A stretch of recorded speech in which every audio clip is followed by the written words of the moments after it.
تحویل قبلہ، جب نبی پاک صلی اللہ علیہ وسلم، بخاری شریف کی حدیث ہے، حضور نبی پاک صلی اللہ علیہ وسلم مکہ سے ہجرت کر کے مدینے آئے تو آپ کو پتا ہے کہ نماز کی فرضیت معراج میں ہوئی، یعنی ہجرت سے 1 سال پہلے نبی پاک نے اعلان نبوت 40 سال کی عمر میں کیا،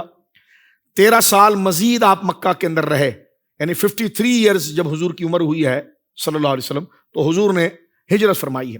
اور نمازوں کی فرضیت جو ہے وہ ہجرت سے 1 سال پہلے یعنی معراج میں ہوئی ہے۔ اب حضور علیہ الصلوۃ والسلام جب مدینے آئے، حضرت برہ بن عازب کہتے ہیں، بخاری شریف کی حدیث ہے کہ حضور نے 16 مہینے یا 17 مہینے بیت المقدس کی طرف منہ کر کے نماز کی۔ بیت المقدس کی سمت اور ڈائریکشن مدینہ منورہ میں اس طرح ہے، جس طرح کہ میں آپ سے خطاب کر رہا ہوں نا تو میرا چہرہ آپ کی طرف ہے، تو یہ میری جو پشت ہے یعنی بالکل اپوزٹ اس کی سائیڈ ہے، یعنی اگر بندہ مدینہ منورہ میں کعبہ کی طرف منہ کر کے، مکہ کی طرف منہ کر کے نماز پڑھ رہا ہو تو جہاں اس کی پشت ہوگی نا، بیک، اس بیک کے اوپر جو ہے وہ بیت المقدس تھا۔ نبی پاک صلی اللہ علیہ وسلم بیت المقدس قبلہ اول جو فلسطین میں ہے اس طرف اپنا چہرہ مبارک کر کے نماز پڑھاتے تھے۔ 16 مہینے پڑھایا حضور نے، اور عین ظہر کی نماز میں حضور سید عالم صلی اللہ علیہ وسلم کے دل میں یہ خواہش تھی کہ یہود اس بات کا تانا دیتے تھے کہ یہ ہمارے دین کو جب قبول نہیں کرتے ہیں تو ہمارے قبلے کی طرف منہ کر کے نماز کیوں پڑھتے ہیں؟ تو اللہ رب العالمین جل وعلا نے عین نماز میں جب حضور کو یہ خیال آ رہا تھا تو قرآن کی یہ آیت اتری ہے، سورۃ البقرہ کی آیت نمبر 144 کہ قد نرا تقلب وجہک فی السماء، بے شک ہم آپ کے چہرے کا آسمان کی طرف بار بار اٹھنا دیکھ رہے ہیں، فلنولینک قبلۃ ترضاھا، سو ہم آپ کو اس قبلے کی طرف ضرور پھیر دیں گے، ترضاھا، جسے آپ پسند کرتے ہیں، یعنی عبادت ہماری ہوگی لیکن قبلۃ ترضاھا، اس قبلے کا تعین آپ کی مرضی سے ہوگا، اور آپ کی دل میں مرضی ہی مسجد الحرام کی ہے، مکہ کی ہے۔ تو آگے اللہ فرماتا فولی وجہک شطر مسجد الحرام، تو بس آپ اپنا چہرہ مسجد حرام کی طرف پھیر دیجئے۔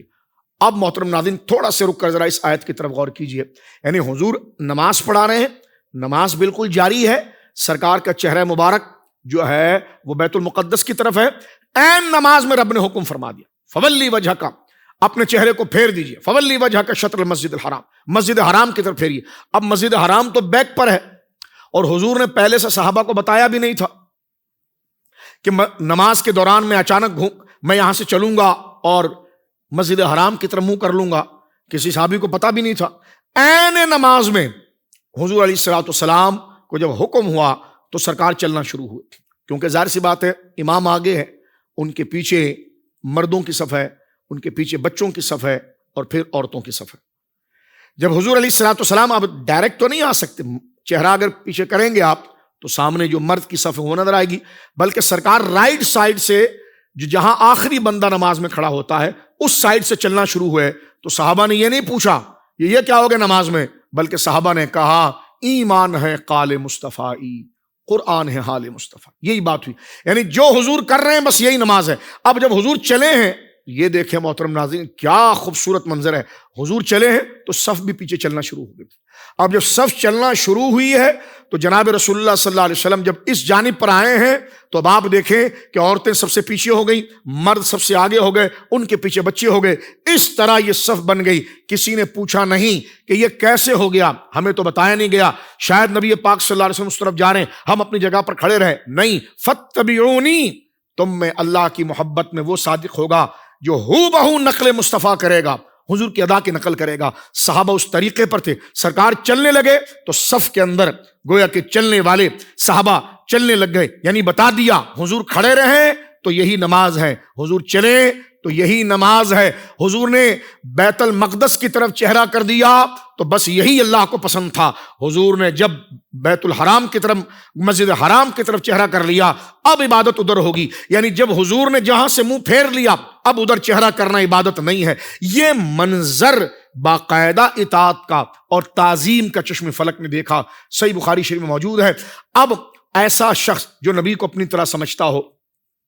یا معاذ اللہ نبی کو علم سے غافل سمجھتا ہو، یہ ان کا امتحان تھا۔ اب آپ آ جائیے سورۃ البقرہ کی اسی آیت کی طرف جو آیت نمبر 143 ہے۔ اللہ نے فرمایا ہم نے قبلہ کیوں پھیرا تھا؟ اللہ فرماتا وما جعلنا القبلۃ،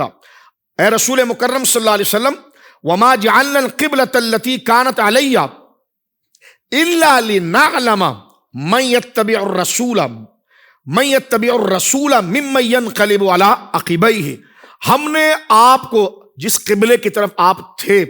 اور ہم نے آپ کو وہاں سے پھیر کر دوسری جانب کیا اس لیے تھا تاکہ اللہ رب العالمین جل والا اس بات کو ظاہر کرے کون آنکھ بند کر کے اللہ کے حکم پر نبی کی تعظیم اور اس کی اطاعت میں چل پڑتا ہے، اور کون اپنی ایڑیوں کو گھسیٹتے ہوئے شک دل میں رکھ کر نبی سے دور ہو جاتا ہے۔ یہ کیا ہو رہا ہے؟ فرما محبوب ہم چھانٹی کرنا چاہ رہے ہیں اور دیکھنا چاہ رہے ہیں، یعنی ظاہر کرنا چاہ رہے ہیں۔ اللہ کے تو علم ہے، لوگوں کے سامنے ظاہر کرنا چاہتے ہیں کہ صفوں میں تو صف کھڑے ہیں، لیکن کون اللہ کے حکم پر آپ کو نبی مان کر اور آپ کی محبت کا تابع ہو کر کہ آپ جو کریں گے وہ اللہ کے حکم کے تحت ہوگا، اور آپ کی اطاعت اور آپ کی تعظیم اس پر لازم ہوگی اور وہ چل پڑے گا۔ تو نبی مکرم صلی اللہ علیہ وسلم کے بارے میں اللہ نے فرمایا الا لنعلم من يتبع الرسول ممن ينقلب على عقبیہ، فرمایا ہم نے یہ کیا اس لیے تھا تاکہ ظاہر کر دیں کہ کون آپ کی فرمان برداری کرتا ہے، کون آپ کی اتباع کرتا ہے، اور کون ہے جو ایڑیوں کو پیچھے گھسیٹ کر لاتا ہے۔ یہ عظمت مصطفیٰ ہے۔ دیکھیے لوگوں کی نمازیں بھی جانچی جا رہی ہے تو حضور کی تعظیم ہے، کون ہے جو آنکھ بند کر کے قبول کرتا؟ بس ایمان اسی کا نام ہے، جو حضور نے کیا بس وہی ٹھیک ہے۔ کیا دلیل ہے اس کی؟ بھائی دلیل یہی ہے کہ نبی پاک نے کیا، میری سب سے بڑی دلیل حضور کا عمل ہے، یہ عظمت مصطفیٰ صلی اللہ علیہ وسلم ہے۔ سوشل میڈیا پر اسلام کی صحیح تعلیمات جاننے کے لیے ابھی حافظ سائر قادری کا نیا YouTube channel Islamic digital studio subscribe کر لیں، اور ہاں نوٹیفیکیشن بیل آئیکن کو بھی پریس کر لیں تاکہ ہماری نئی ویڈیوز آپ تک بر وقت پہنچ سکے۔